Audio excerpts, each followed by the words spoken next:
Hello everybody, it's Tomebinder. In this video I'm going to be playing through Shanghai Invasion by KG Daniel. That's up at the top of the workshop here. Actually, while I am up here at the top of the workshop, I can see some very cool stuff here. Obviously there's Shanghai Invasion, which we're going to be playing today, but there's Operation Snowstorm, seems pretty cool. It's got some custom models, good thumbnail, Depth by Scootal, which will also be explored in its own video. They came from the fog, seems intriguing. Obviously, Mammoth's Crusader No Remorse is cool. And this is cool looking too. So the workshop seems to be in a fairly good state. And you know what? I love to see that. But today we're going to be checking out another World War II battle by KG Daniel, which is called Shanghai Invasion. Looks quite brutal just from this thumbnail. There's some urban combat, people's faces being ripped off. So this is probably about as brutal as you're going to be able to get in Ancient Warfare 3. But you know what? I am ready to play this map, so let's read the description. The Chinese army enters Shanghai in a desperate attempt to liberate it from Imperial Japan.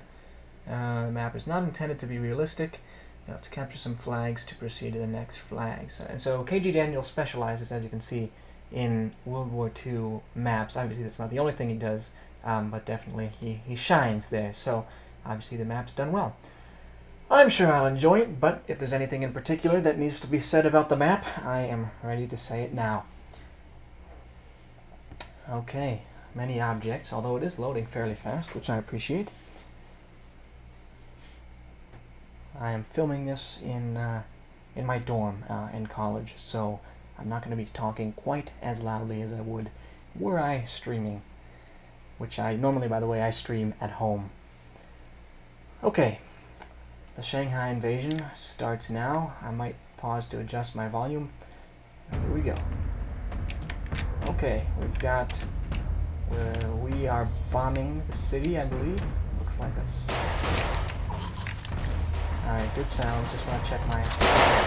It is a bit loud, so what I'm going to do is turn down desktop audio, and I think that'll be just about good. Alright, that looks like the Japanese army right there. Oh, okay. Alright, let's pull back. Let's pull back. Okay, so right off the bat, obviously the level of detail on the ground especially is very nice. Ancient Warfare 3 maps can feel very Play-Doh-like at times. Incoming banzai attack. Oh my gosh. These scripted events are very cool. I've always said that... oh, sorry, I have to turn the volume down. But I've always said that conquest maps in Ancient Warfare 3... to make them enjoyable, you have to do something unique with them, and that usually is some kind of scripted event. Alright, we gotta mow these guys down. They're just spraying fountains of blood, but we're doing alright. Doing alright for ourselves. Captured the first flag. Taking this first line of fortifications. Let's move inside. At the start, it feels a little bit like the start of his previous map, Dog Green, where we charge up a hill of fortifications, although we're in a city sooner now. Let's get that guy. Sort of a 4X vibe to that little notification, that enemy killed. It looks like something that you'd see in a 4X map. This feels like a truly sprawling environment, so that's quite cool. I see our flag over there, the flag of first attack successful. Head for the train station. Okay. Go to the flag. Okay, I don't know where the flag is. I may be a bit lost. I'm just enjoying the scenery here, looking at all the destruction and cool city block infrastructure. Okay, I clearly went the wrong way, but yeah, obviously this map is a visual feast. Well done in that department. I can't speak too much to the gameplay yet, besides the minor remarks I made in that first part of the map. Doesn't seem like it's too difficult so far. Even that banzai charge was pretty easily manageable. Okay. Lots of invisible walls, but I guess that's necessary to keep the player going the right way. Banzai charge. Okay. Alright. Where are the banzai chargers? There they are, and this fence is too tall for me. Let's run through this building. I have no idea what any of this says, of course, as I do not speak any of the Chinese languages. And I go here, and yes. This is clearly the flag we want. we're going to take the main path forward. So the unit design looks cool as well, which I appreciate. I appreciate that there's a variety of units. There are many areas where this map could have gone wrong, and it so far doesn't seem to be like it could have been too performance intensive. The units could have looked bland, which would have contrasted heavily with the neat construction of the map. But none of that's happening so far. It's just a romp, and we are advancing. And it feels good to fight. It feels good to fight. The controls are good. Alright. We're leading the charge here. Although I would say, again, it's not particularly difficult. Which, maybe that's what it was going for. I got chewed out for saying I died a lot in a map, because I missed the part where it said it was supposed to be difficult. So, if this is supposed to be easy, then just carry on. Because this is fun. Of course, it is fun. It's honestly kind of nice to not have to be focused so much on the actual, brass tacks of staying alive, and you can actually enjoy the, enjoy exploring the environment a little bit more. I think it's quite fun. That being said, there's still a lot left in this map. If you look up at the top here, many, many points left to capture, and many, many more Japanese soldiers left to kill. Alright, we're advancing very fast now. Fourth attack successful. We need to cross some tracks now. Well, I'll do that. Okay, I'll do that. If I'll stop getting shot. Alright. The rifle is not so effective, I have to admit. I'm gonna be wishing for more ammo in a second. That was a lot of guys, and it wasn't even a banzai charge. Okay, no medkits, so we're kind of toast for a minute here. It would be cool if we could use that. If we could use that machine gun. And I have a feeling 90% of the models in here are accurate. He said it wasn't supposed to be realistic, so maybe not, but okay. Oh, and they have a mortar up that way. This feels like we're playing a Men of War map from a first-person perspective. Quite cool. Alright. The rapid momentum kind of stops here as we're sort of camping this corner. Yeah, okay. Well, we have advanced halfway through the city. That's cool. Very detailed city. I have no idea how he's made it so smooth, this gameplay, considering the battle feels very large. Probably has to do with the conquest, and the units spawning in periodically instead of all being pre-placed. That's going to be my guess. The end result is very nice to look at, and also for this probably very large, these big buildings are probably only one singular modular. Alright, we are pushing through perhaps the city square. I'm not quite sure what this area is, but we're on the verge of taking it back. Okay, so this is we're taking back Shanghai. It's been occupied by Japan. It's a theater of World War II that some people don't even know happened.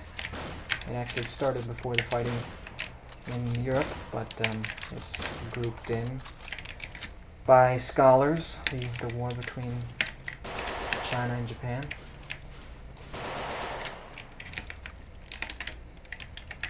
Okay, I wish I knew more. I was reading about it for a while, and I wish I knew more.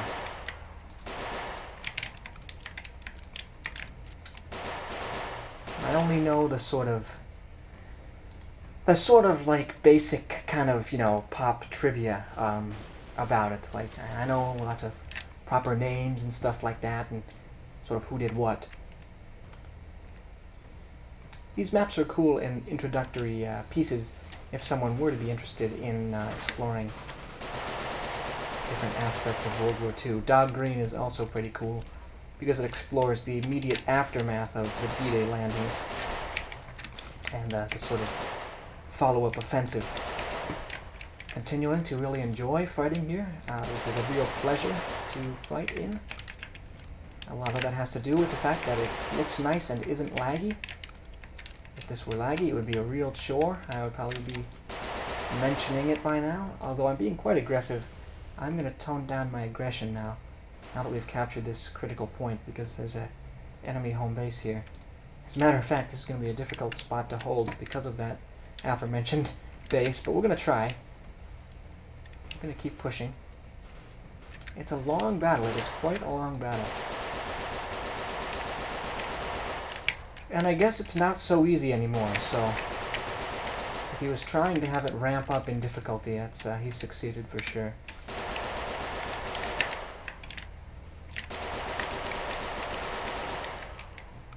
If there's sounds of, like, bombing, it's pretty quiet. It's pretty indistinct. I will say that.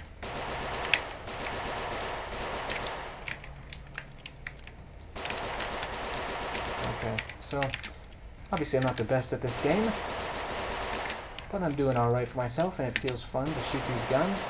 I assume these are all made by Daniel himself. Unfortunate that this the blood script has this clipping problem. It would be nice if these blood objects were like a millimeter thicker, so they would appear above the floor. But alas, oh but alas. Okay, so we have one more flag yet to capture. We're supposed to go to the... surely not the docks, I assume. You know what might be nice is if this is... yeah, this looks to be painted ground. It would be nice to have some fog, some blue fog above that painted ground. Because it makes it... might make it look a little bit less solid. Just an idea. Alright, fighting is clearly continuing. Heavy fighting over this direction.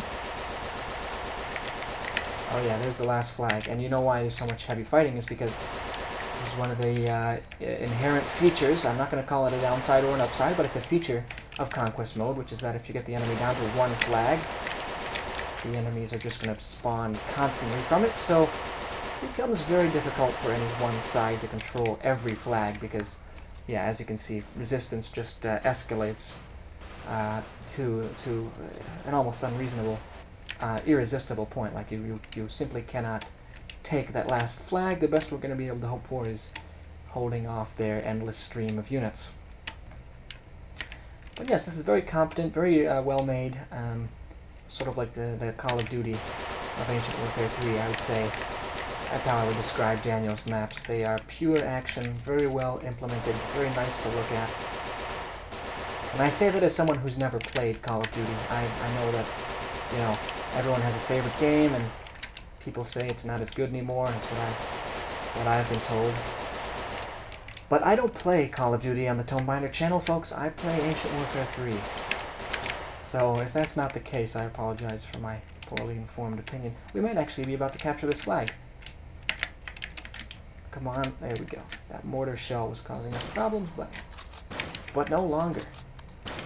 Nice. Let's take this flag. So now I'm guessing they're going to have to spawn in the old home base. I'm going to take one of their guns as well. I assume this is another custom job by Daniel. This one feels even weightier than the other MG. We'll push this way, even though I don't know if there's any real reason to. There wasn't really. Cool. I like the prison walls, making it look like an open gate. It's just a kind of neat little effect that shows he put some real thought in. It's the kind of thing I value for good of the company. What is all this? I do not know. I looked up it like this and I thought maybe there was like a UFO in the sky. That was funny. Like some cylindrical UFO. Oh, they've captured a flag back. Yeah.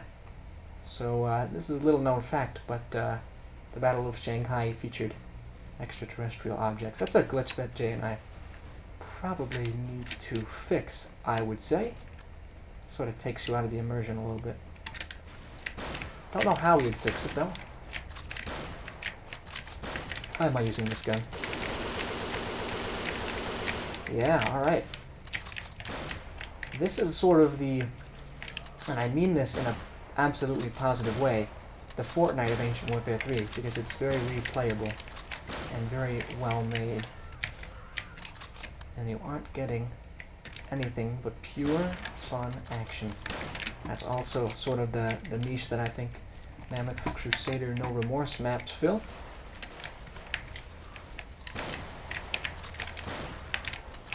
So now we're down to our bolt-action rifle. It's not so good, but we don't have to hold off the enemy for too long. Yeah, all in all, I'd say this is a very nice-looking map. I guess the skyline could be a little flat in some areas, but that's an absolute nitpick. That's only if Daniel absolutely wanted me to give some feedback that he hasn't heard already. The skyline is a little bit flat, and these guys, my teammates have been left in the dust, but you know what? What are you going to do about that? Squad mates in Ancient Warfare 3 are never particularly effective. Alright, custom battle editor. Why don't we load that up to give a few final closing thoughts, and then we will say goodbye for this video. But folks, don't worry, I'm going to be posting another video on this very same day, this Wednesday, November 8th. I think it's the 8th. I'm recording this the Tuesday before, like the day before. But yeah, I'm going to be posting another video today. It's going to be my first Wild Wednesday in a long time, and it's something that I haven't yet played on this channel. We'll see how it goes over. If people want to see something else, they can of course let me know in the comments. Yeah, this is a very, very cool map to look at as well. You don't even need to play this map to appreciate it.